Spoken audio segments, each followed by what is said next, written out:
الحمد لله نحمده ونستعينه ونستغفره ونؤمن به ونتوكل عليه ونعوذ بالله من شرور أنفسنا ومن سيئات أعمالنا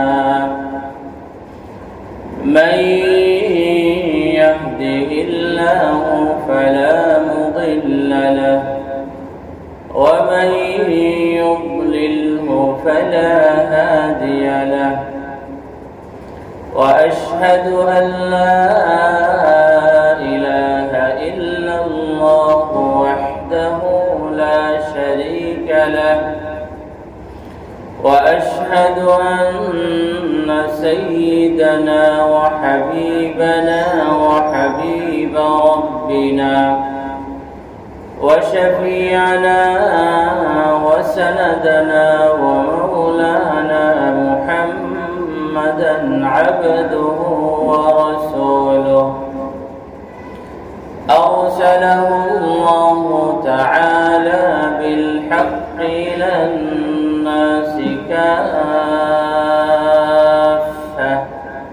بشيرا ونذيرا وداعيا إلى الله بإذنه وسراجا منيرا أما بعد فأعوذ بالله من الشيطان الرجيم بسم الله الرحمن الرحيم يا أيها الذين آمنوا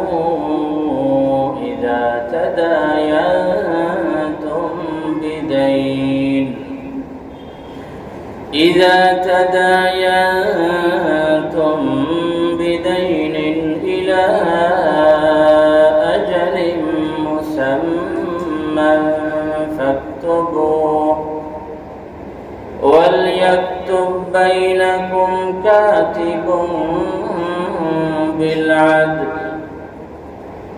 وعن جابر بن عبد الله رضي الله عنهما قال رسول الله صلى الله عليه وسلم رحم الله رجلا سمحا إذا باع وإذا اشترى وإذا اقتضى رواه الإمام البخاري رحمه الله تعالى في صحيحه وكثير من غيره من أئمة الحديث رحمهم الله سبحانه رحمة واسعة يا رب صل على النبي وآله ما فاض نبع بالجداول أو جرى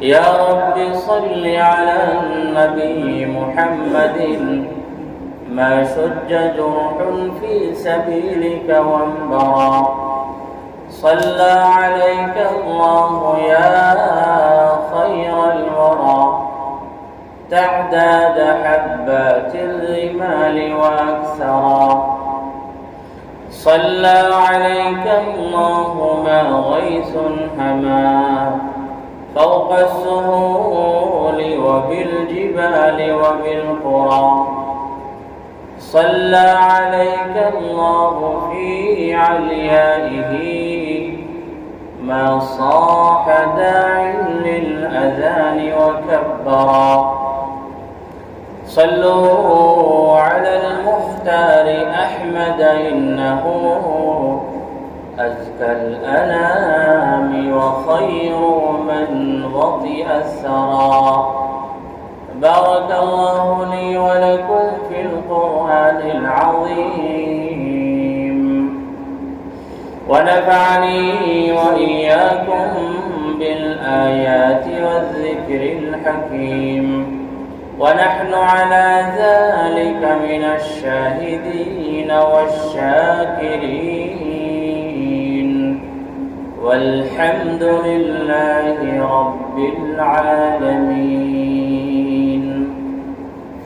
صلى الله على سيدنا ومولانا محمد وعلى آله وأصحابه وسلم. صلى الله على سيدنا ومولانا محمد وعلى آله وأصحابه وسلم. صلى الله على سيدنا ومولانا محمد وعلى آله وأصحابه وسلم. رب كريم عالي শান শাহী দরবারে লাখ করোড় শুকর, তিনি আমাদেরকে আশহুরুল হজ্জ থেকে একটি মাস শাওয়াল মাসের তৃতীয় জুমাবারে সালাতুল জুমআ আদায় করার উদ্দেশ্যে আমাদেরকে মসজিদে আসার, কিছু সময় দ্বীনি তালিমে অংশগ্রহণ করার, নামাজের অপেক্ষায় কাটানোর তৌফিক দিয়েছেন। আমরা অন্তর থেকে বলি আলহামদুলিল্লাহ। আল্লাহ সুবহানাহু ওয়া তাআলার তৌফিক যার শামিলে হাল হয়, আল্লাহ পাক রব্বুল আলামিনের তৌফিক যাকে সহযোগিতা করে সেই নেক আমল করার তৌফিক পায়। আর যে আল্লাহ পাকের তৌফিক পায় না, সে বঞ্চিত থাকে, মাহরুম থাকে। আমাদের এই মসজিদে আসা বসা সবকিছু আল্লাহ পাকের দয়ার ফল। দ্বীন ইসলাম এক সুশীতল ছায়াতলে আল্লাহ সুবহানাহু ওয়া তাআলা আমাদেরকে আশ্রয় নেওয়ার তৌফিক দিয়েছেন। এটা আযমু নি'মাতিন মিনাল্লাহ সুবহানাহু ওয়া তাআলা, আল্লাহ পাকের পক্ষ থেকে বড় নিয়ামত। আল্লাহ পাকের তৌফিক যদি না হতো, আমরা ইসলামের সুশীতল ছায়াতলে হয়তো আসতে পারতাম না। তো আমরা আল্লাহ পাক রব্বুল আলামিনের তৌফিক পেয়ে আমরা তার মুসলিম এবং মুমিন বান্দা হিসেবে আছি। আল্লাহ পাক আমাদেরকে মওতের আগ পর্যন্ত ইসলাম এবং ঈমানের উপর, সিরাতে মুস্তাকিমের উপর অটল থাকার তৌফিক দান করুন। ইসলাম ধর্ম কামিল, মুকাম্মাল, পরিপূর্ণ ধর্ম। ইসলাম ধর্মে যেরকম তাআল্লুক মা আল্লাহ, আল্লাহর সাথে সম্পর্ক সুন্দর করার কথা আছে, যার নাম হচ্ছে ইবাদত, কালিমা, নামাজ, তারপরে যাকাত, রোজা, হজ ইত্যাদি যেগুলি আমরা করি, এগুলির মাধ্যমে আমরা আল্লাহ সুবহানাহু ওয়া তাআলার সাথে আমাদের যে সম্পর্ক, উবুদিয়তের যে সম্পর্ক আছে, সেগুলি করে থাকি। ইসলামের মধ্যে আল্লাহর সাথে তাআল্লুক এবং সম্পর্ক সুন্দর কথারও গাইড দেওয়া হয়েছে, পরিপূর্ণ বর্ণনা দেওয়া হয়েছে।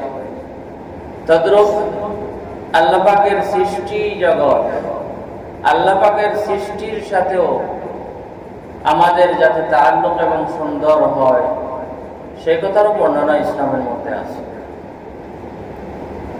যাকে বলা হয় মুআমালা, মুআশারা, মুআমালা, মুআশারা, তাআমুল যাকে বলা হয়।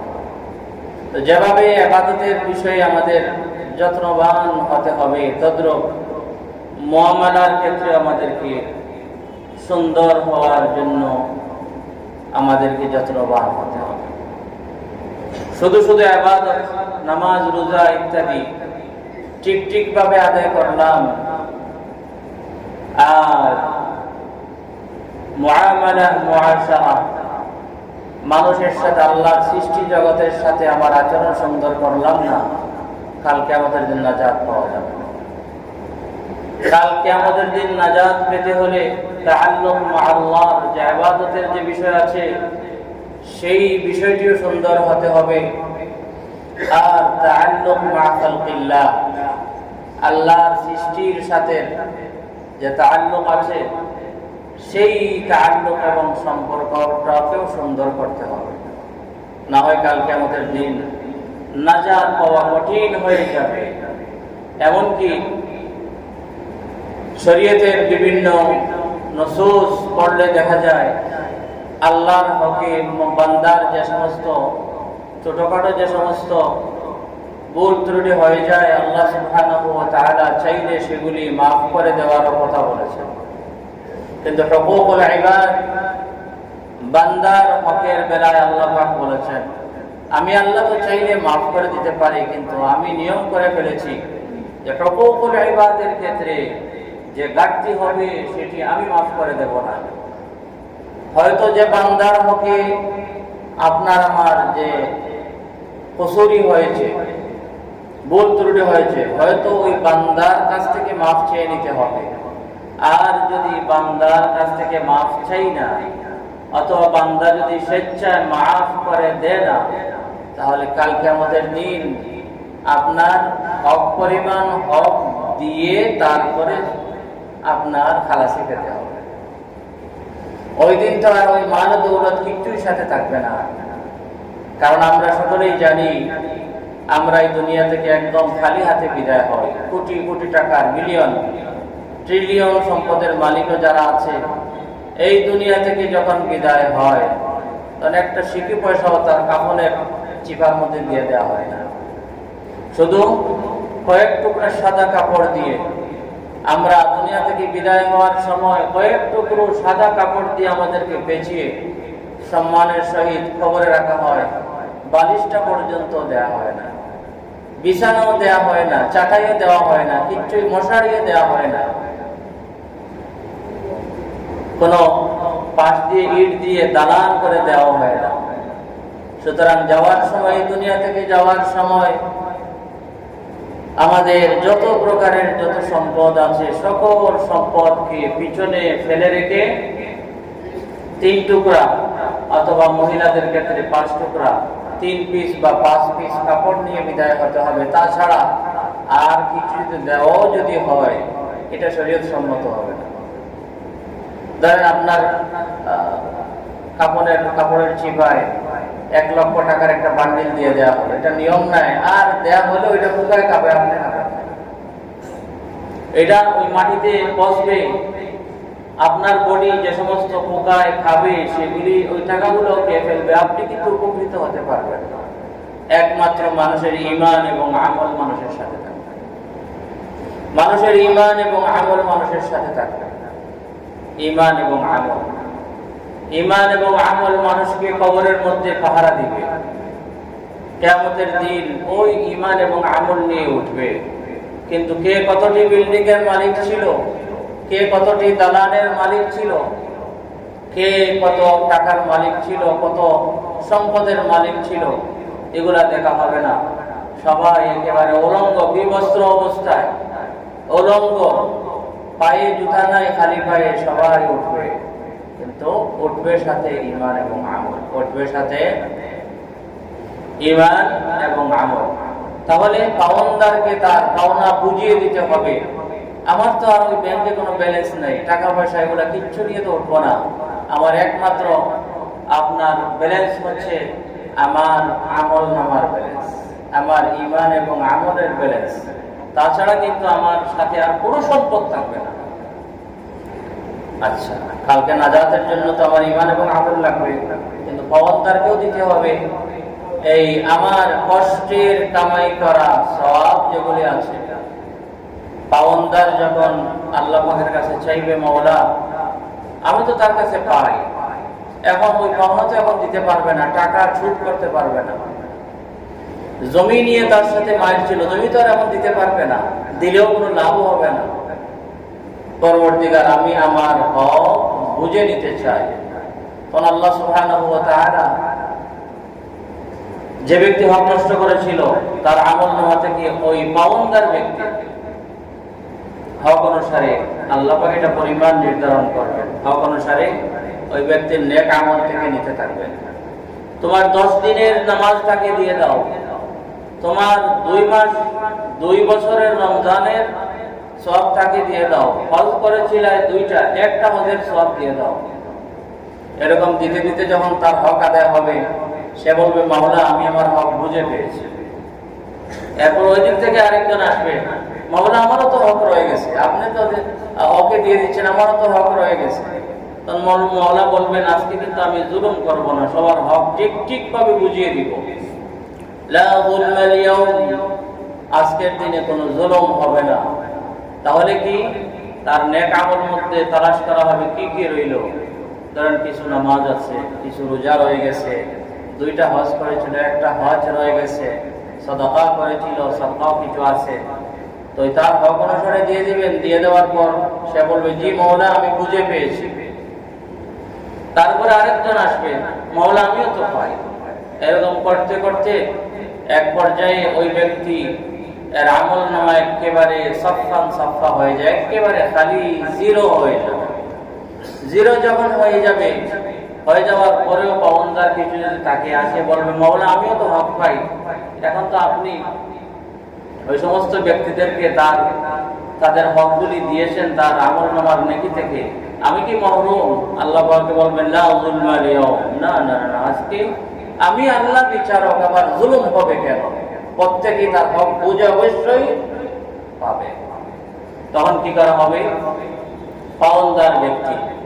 পাওনদার ব্যক্তির আমল নামার মধ্যে যে বদি আছে, বদিগুলাকে উল্টা ওই হক বিনষ্টকারীর ব্যক্তির আমল নামার মধ্যে ফেলা হবে, আর ওই পাওনদার ব্যক্তির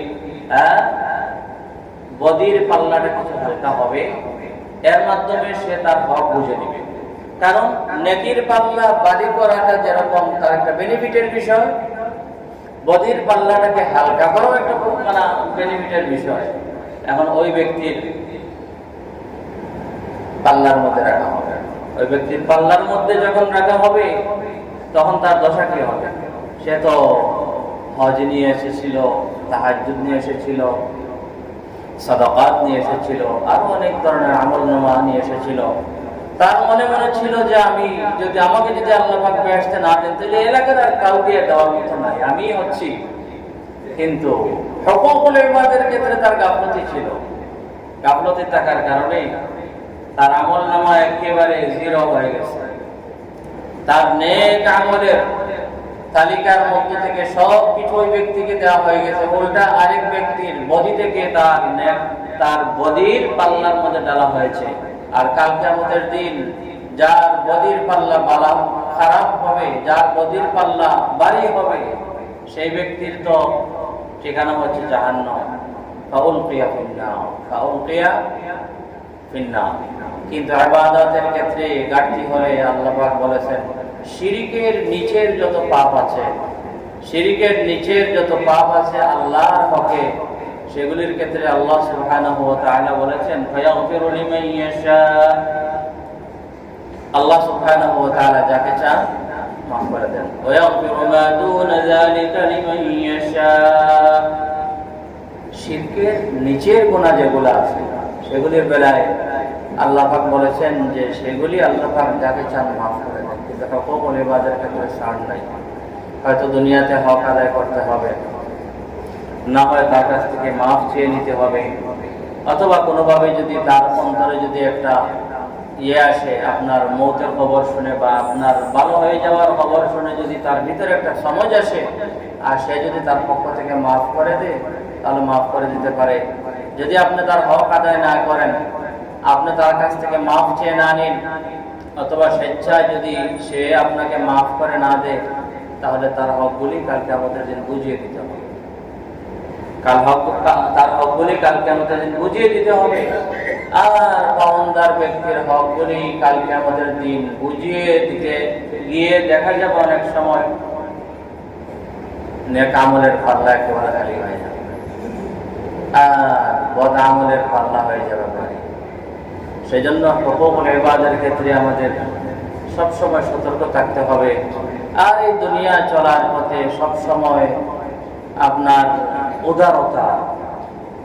উদারতার পরিচয় দিতে হবে, সবসময় সহজতার ব্যবহার করতে হবে। কিন্তু আমাদের সমাজের মধ্যে শুধু দরাদরির শুধু নিয়ম চলে। আল্লাহর হাবিব সাল্লাল্লাহু আলাইহি ওয়াসাল্লাম হাদিসের মধ্যে বলেছেন عن جابر بن عبد الله رضي الله عنه قال قال رسول الله صلى الله عليه وسلم رحم الله رجلا سمحا إذا باع وإذا اشترى وإذا اقتضى নবীজি সাল্লাল্লাহু আলাইহি ওয়াসাল্লাম দোয়া করেছেন ওই ব্যক্তির জন্য যে ব্যক্তি বেচা কিনার সময়ও সহজ এবং তার হক তলব করার সময়ও সরল এবং সহজ। যে ব্যক্তি মুআমালার ক্ষেত্রে মানুষের সাথে লেনদেন করার ক্ষেত্রে যে ব্যক্তি সহজতার পথ অবলম্বন করে, যে ব্যক্তি উদারতার পথ অবলম্বন করে, সেই ব্যক্তি প্যারা হাবিব সাল্লাল্লাহু আলাইহি ওয়াসাল্লামের দোয়া প্রাপ্ত। আপনি বেচতে গেছেন, এত ফেসফাস করার দরকার নাই। আপনি কিনতে গেছেন, এত ফেসফাস করার দরকার নাই। আপনি আপনার হক তলব করতে গেছেন, চেষ্টা করুন সহজতার সহিত করা যায় কিনা। প্রথম ধাপে আপনি রাগ করে ফেললেন, রাস্তার মধ্যে তাকে আটকে বলেন এই অমুক পারে টাকা নিয়েছিলে, দিতে না শেষ করে দিতাম না। একটু আস্তে, একটু সহজতার পথ অবলম্বন করুন। নবীজি সাল্লাল্লাহু আলাইহি ওয়াসাল্লামের আদর্শ হচ্ছে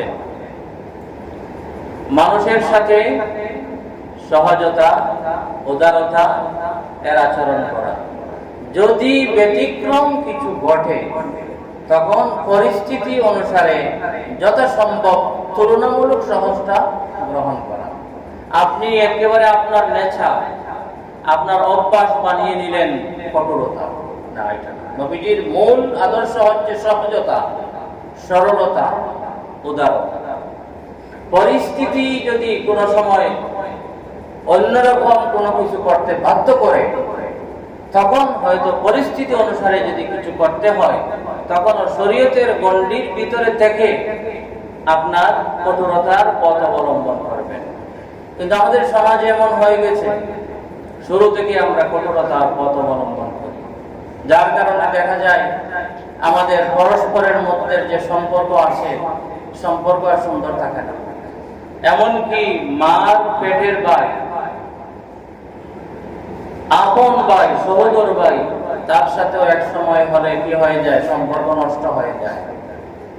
এই সম্পর্ক নষ্ট হয়ে যাওয়ার পিছনে বড় একটি কারণ হচ্ছে যে আমরা শুরু থেকেই কঠোরতার পথ অবলম্বন করি। একটু দেখি না, সহজতার পথ অবলম্বন করি, একটু দেখি না, শুরুতেই শুরু করে দিয়ে আমরা হার্ড লাইনে চলে যাই।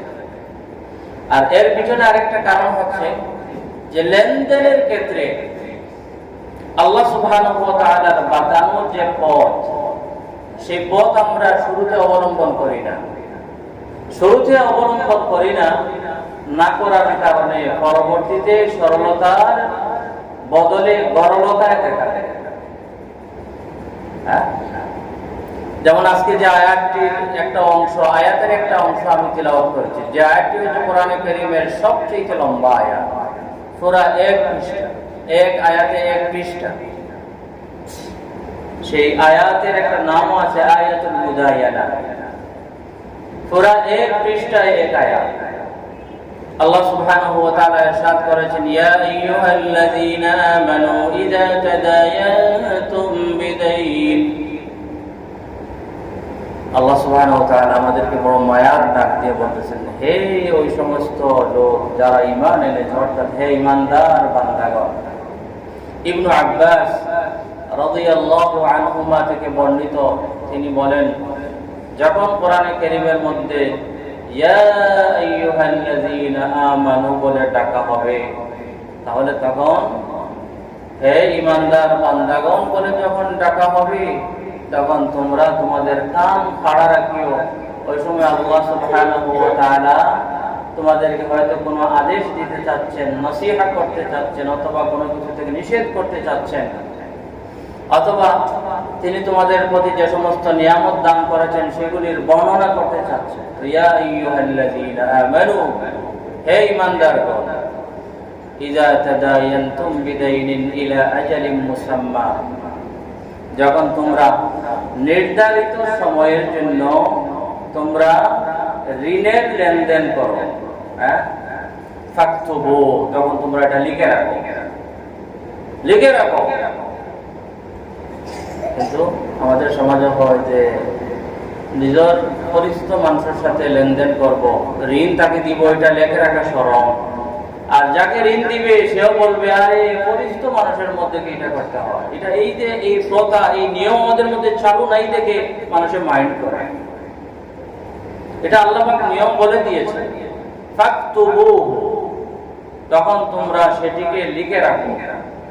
ওয়ালিয়াকতুব বাইনাকুম কাতিবুন বিল আদল, একজন ন্যায়, ইনসাফ, আদলওয়ালা ভালো একজন লেখক যেন লিখে রাখে।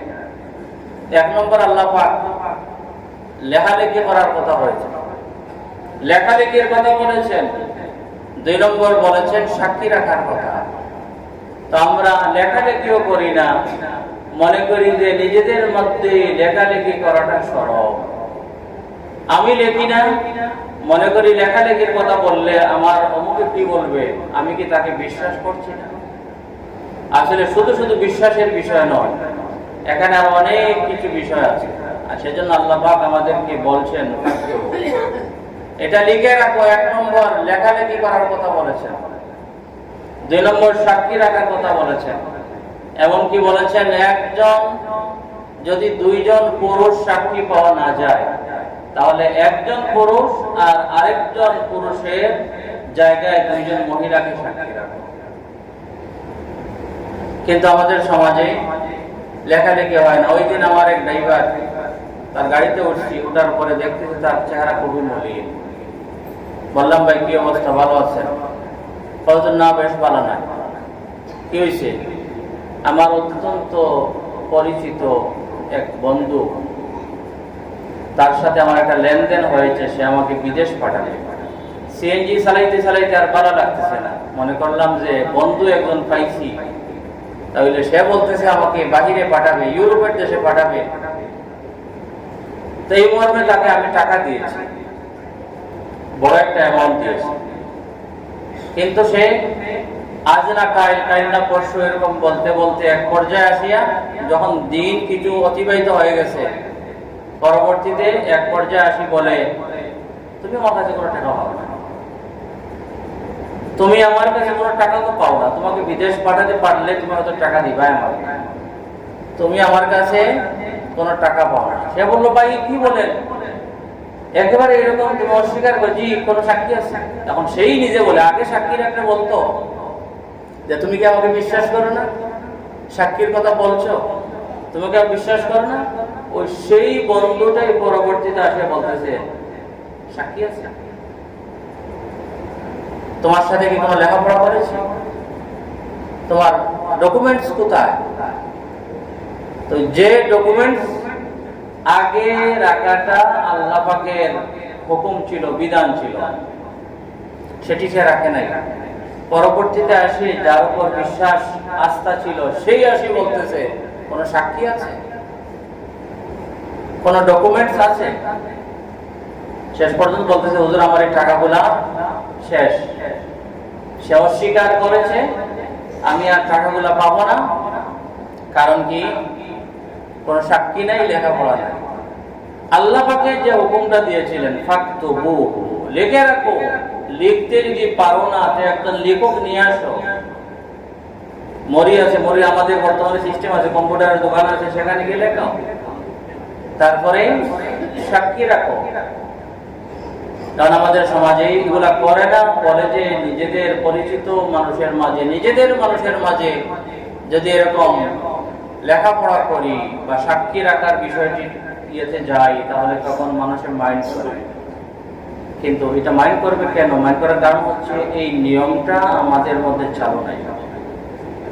কিছু বিষয় আছে আমাদের নিয়ম চালু আছে বিধায় লেখাপড়া করতে কেউ কোনো ধরনের লজ্জাবোধ করে না। যেমন বিবাহের ক্ষেত্রে, বিবাহের ক্ষেত্রে স্বামী স্ত্রী এই দুইয়ের পক্ষ থেকে ইজাব এবং কবুল, সাক্ষীর সামনে ইজাব এবং কবুলের মাধ্যমে বিয়া 100% সম্পন্ন হয়ে যায়।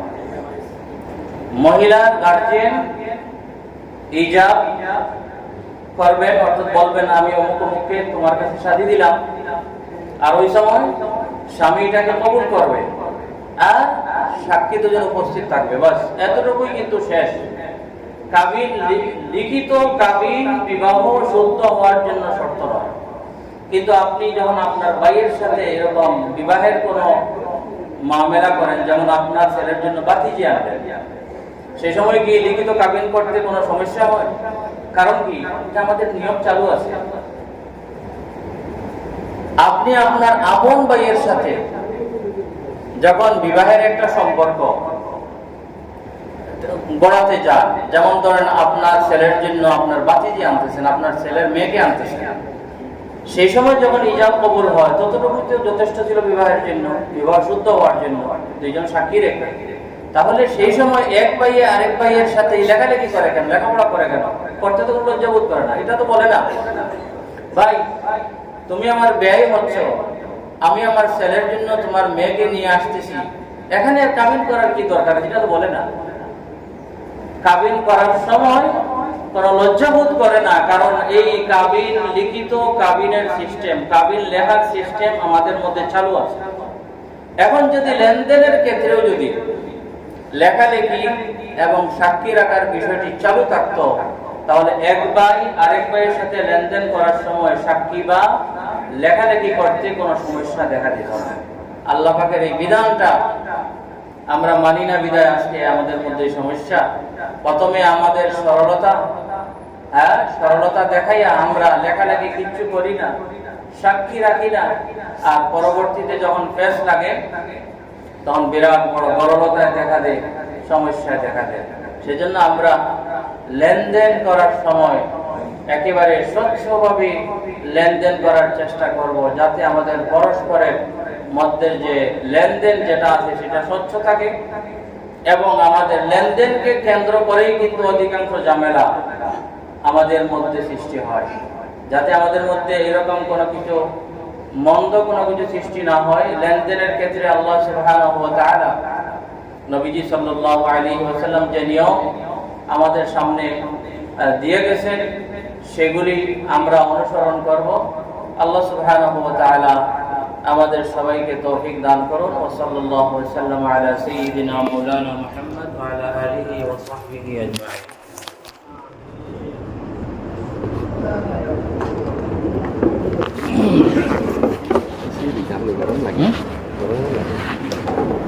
গরম লাগে এসে জানি গরম লাগে না না আপনার লাগেন না মজা সব হয়ে গেছে, গরম লাগে এমনি আপনার শীত লাগেন না তো? জি না আমি দিলাম দিবেন না, এসি লাগবো নি আপনার তো? হ্যাঁ লাগলে বকবা দেয়া দেবো গাড়ি মার গিয়া আমরা এসি সারতাম না, এখন গরম লাগে তো জোরে বকবা চাই না করা ঠিক আছে ফ্যানও লাগেন না